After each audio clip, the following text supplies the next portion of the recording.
Tarik 9 dwe mokalo riwruok mar jochiw thieth KMPDU bade manyanza ne ogolo twak mayango dwaro mar dhi e ng'anyo kaluwore kod deko e chudo mag osara. Jochiw thieth koro nyalo buonjo bang' piny owacho singo mar chako chwalo chudo makamago kawuono. Ma en wach moyangi kod jatend migawo mar thieth e kaonti mar Kisumu Laktar Gregory Ganda molero ni deko mar piny owacho chwalo omenda ne kaontis ema nokelo ng'ikruok mar chudo kod chwalo gige thieth e kuonde thieth. Laktar Ganda oyango ni omendago nyocha piny owacho osechwalo negi juma mokalo kendo jochiw thieth biro yudo e thuolo ma owinjore.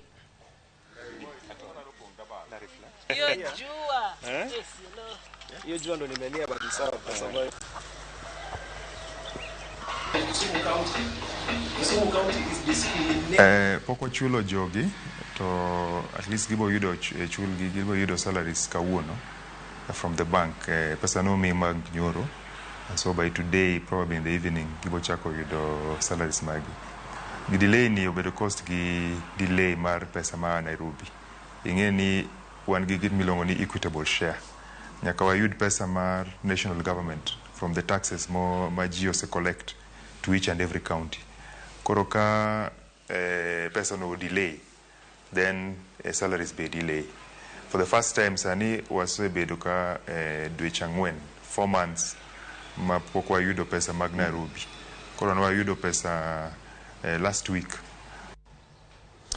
Nok mar jopuonj kod buge mag